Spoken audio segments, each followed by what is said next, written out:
देखो यह chart, RSI है, MACD है, मूविंग एवरेजेस हैं, और इन सब के बाद भी ट्रेडर कंफ्यूज है कि ट्रेड लेनी है या नहीं। ये सिचुएशन फेमिलियर लगती है। प्रॉब्लम यह नहीं है कि तुम्हारे पास इंडिकेटर्स कम हैं, प्रॉब्लम यह है कि तुम मार्केट की स्टोरी को रॉन्ग पेज से पढ़ रहे हो। आज के इस वीडियो में मैं तुम्हें एक ऐसा 3 स्टेप फ्रेमवर्क दिखाऊंगा जो प्राइस एक्शन को इतना सिंपल बना देता है कि हर ट्रेड में तुम्हें एग्जैक्टली पता होगा कहां देखना है, क्या देखना है और कब एंटर करना है। कोई तुक्का नहीं, कोई इमोशन नहीं, बस एक मैकेनिकल सिस्टम जो हर बार सेम रिजल्ट देता है। तो चार्ट को ध्यान से देखो, क्योंकि यह वीडियो तुम्हारी ट्रेडिंग हमेशा के लिए बदल सकती है। देखो इस चार्ट को, कोई इंडिकेटर नहीं है, सिर्फ कैंडल्स हैं, और इन कैंडल्स में ही वो सारी इंफॉर्मेशन है जो एक ट्रेडर को चाहिए। प्राइस एक्शन ट्रेडिंग का यही फिलॉसफी है। मार्केट खुद तुम्हें बताती है कि क्या होने वाला है, बशर्ते तुम उसे सही तरीके से पढ़ो। और आज का यह फ्रेमवर्क जो 3 स्टेप्स पर बेस्ड है, ये तीनों स्टेप्स एक दूसरे से कनेक्टेड हैं। एक के बिना दूसरा इनकम्प्लीट है। तो पूरी वीडियो देखो, क्योंकि हर स्टेप पर जो चार्ट एग्जाम्पल मैं दिखाऊंगा वो तुम्हारी आंखें खोल देगा। पहला स्टेप है डायरेक्शन, और इसे आइडेंटिफाई करने के लिए हम हायर टाइम फ्रेम यूज करते हैं। इसमें हम 15 मिनट चार्ट से शुरू करते हैं। अब यह चार्ट देखो, यहां हम सबसे पहले यह आइडेंटिफाई करते हैं कि मार्केट की ओवरऑल स्टोरी क्या है, बुलिश है या बेयरिश। लेकिन यहां एक इंपॉर्टेंट कॉन्सेप्ट है जो ज्यादातर ट्रेडर्स मिस करते हैं, और वो है ब्रेक ऑफ स्ट्रक्चर, यानी BOS। देखो, ये रहा एक स्विंग हाई, प्राइस यहां से नीचे आई, फिर ऊपर गई और इस स्विंग हाई को ब्रेक करके ऊपर क्लोज हो गई। यह है break of structure, bullish direction का कॉन्फर्मेशन। जब भी BOS होता है, यह हमें 2 चीजें बताता है। एक, डायरेक्शन अब ऑफिशियली बुलिश है, हम सिर्फ बाय ट्रेड्स देखेंगे।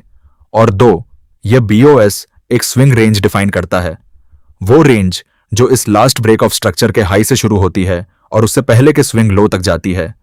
यह स्विंग रेंज बहुत इंपॉर्टेंट है, क्योंकि इसी रेंज के अंदर हम अपना ट्रेड जोन आइडेंटिफाई करेंगे स्टेप 2 में। इस रेंज के बाहर जो भी जोन्स दिखें वो हमारे लिए इररिलेवेंट हैं।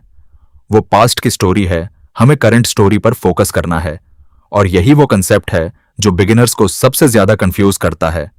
वो पुरानी सप्लाई और डिमांड जोन्स को देखते रहते हैं जो ऑलरेडी इनवैलिड हो चुकी हैं।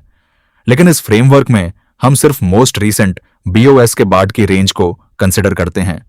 स्टेप 2 है लोकेशन, और यह स्टेप इस फ्रेमवर्क का सबसे पावरफुल एलिमेंट है। डायरेक्शन हमें बताती है किस तरफ ट्रेड करनी है, लेकिन लोकेशन हमें बताती है कहां से ट्रेड करनी है। और यही वो डिफरेंस है जो एक एवरेज ट्रेडर और एक कंसिस्टेंट ट्रेडर के बीच होता है।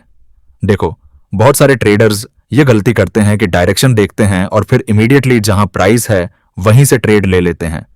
यह सबसे बड़ी मिस्टेक है, क्योंकि प्राइस कभी कभी मिडल ऑफ नोवेयर में होती है, ना किसी सिग्निफिकेंट जोन पर, ना किसी रेलेवेंट लेवल पर। यहां से एंट्री लेना मतलब अपने आप को एक अननेसेसरी रिस्क में डालना है। इसके लिए हम एक फिबोनाची टूल यूज करते हैं, जिसे हम प्रीमियम और डिस्काउंट रेंज कहते हैं। देखो, ये जो स्विंग रेंज हमने स्टेप 1 में मार्क की थी, उसके एग्जैक्ट मिडिल में एक लेवल होता है। इसे हम 50% लेवल कहते हैं, या इक्विलिब्रियम।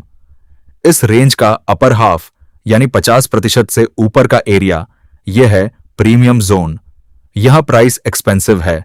और इस रेंज का लोअर हाफ यानी 50% से नीचे का एरिया, यह है डिस्काउंट जोन।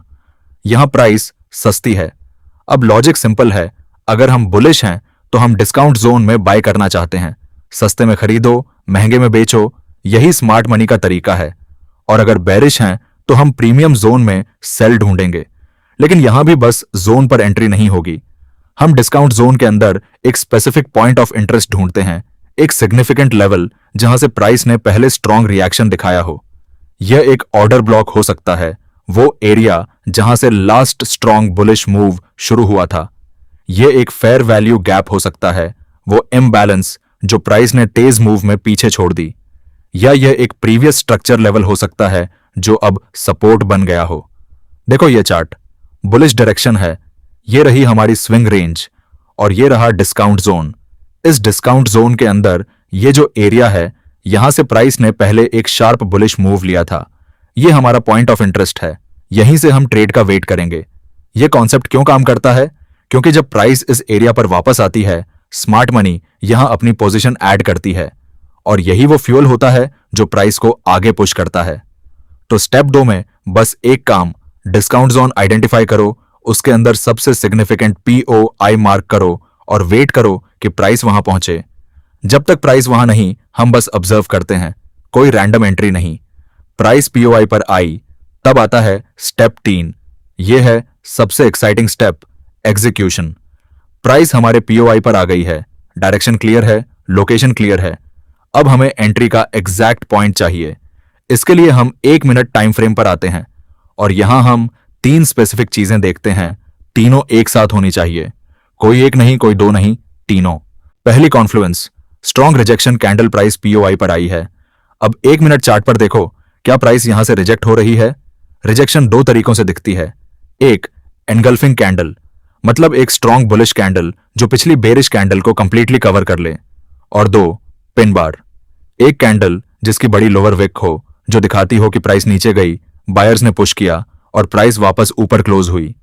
देखो ये कैंडल, ये पिन बार है। प्राइस नीचे गई, विक बनी और कैंडल ऊपर क्लोज हुई। ये बायर्स की स्ट्रेंथ दिखाती है। सेलर्स ने ट्राई किया लेकिन बायर्स ने उन्हें रिजेक्ट कर दिया। यह है पहली कॉन्फ्लुएंस। दूसरी कॉन्फ्लुएंस, ब्रेक एंड क्लोज, पहली कॉन्फ्लुएंस मिल गई। अब वेट करो दूसरी के लिए। दूसरी कॉन्फ्लुएंस है ब्रेक एंड क्लोज, मतलब एक कैंडल जो पिछले स्विंग हाई को ब्रेक करे और उसके ऊपर क्लोज हो। सिर्फ विक नहीं, बॉडी को ऊपर क्लोज होना जरूरी है। देखो इस चार्ट पर, यह कैंडल आई, इसने पिछला स्विंग हाई ब्रेक किया और यह इसके ऊपर क्लोज हुई। यह कंफर्म करता है कि बायर्स अब एक्टिवली कंट्रोल में हैं, स्ट्रक्चर शिफ्ट हो रहा है। यह सेकंड कॉन्फ्लुएंस इसलिए इंपॉर्टेंट है क्योंकि यह प्राइस एक्शन की मोमेंटम दिखाती है। सिर्फ रिजेक्शन इनफ नहीं है, हमें यह भी देखना है कि बायर्स एक्चुअली पुश कर रहे हैं। और तीसरी, जो शायद सबसे अंडररेटेड कॉन्फ्लुएंस है, वो है फेलियर टू कंटिन्यू। इसका मतलब है सेलर्स अब प्राइस को और नीचे पुश करने में फेल हो रहे हैं।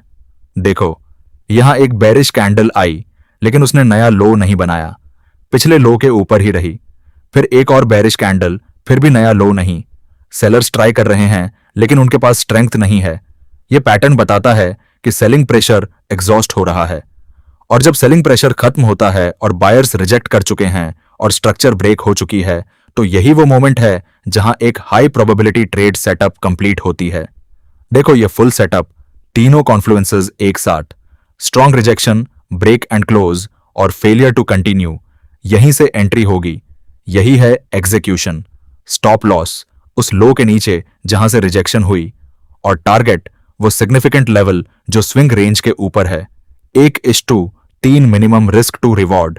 ये रहा 15 मिनट चार्ट। यहां प्राइस ने यह स्विंग हाई ब्रेक किया। यह है बुलिश BOS, हमारी डायरेक्शन बुलिश। और यह रही हमारी स्विंग रेंज, इस हाई से लेकर इस लो तक। स्विंग रेंज का मिडिल पॉइंट यहां है, तो इससे नीचे का एरिया यह है डिस्काउंट जोन। इस डिस्काउंट जोन में देखो, ये जो एरिया है, यहां से प्राइस ने पहले एक स्ट्रॉन्ग बुलिश मूव दिया था। यह है हमारा पॉइंट ऑफ इंटरेस्ट। अब प्राइस वापस आई इस POI पर। यहां हम 1 मिनट चार्ट पर स्विच करते हैं। 1 मिनट पर देखो, प्राइस आई और यहां एक पिन बार बनी, स्ट्रैंग विक नीचे और कैंडल ऊपर क्लोज। पहली कन्फ्लुएंस, अगली कैंडल देखो, इसने पिछला स्विंग हाई ब्रेक किया और ऊपर क्लोज हुई। दूसरी कन्फ्लुएंस, और यहां यह बेरिश कैंडल आई लेकिन नया लो नहीं बनाया, सेलर्स फेल हो गए। तीसरी कॉन्फ्लुएंस, एंट्री यहां, स्टॉप लॉस इस लो के नीचे, टारगेट ये स्विंग हाई जो ऊपर है। और देखो प्राइस क्या करती है, एग्जैक्टली जो हमने प्रिडिक्ट किया था। वो तीनों कॉन्फ्लुएंसेस ने कंफर्म कर दिया था कि बायर्स कंट्रोल में हैं और प्राइस ने परफेक्टली टारगेट हिट किया। यही है वो सिस्टमैटिक अप्रोच जो इमोशन को हटाता है और क्लैरिटी देता है।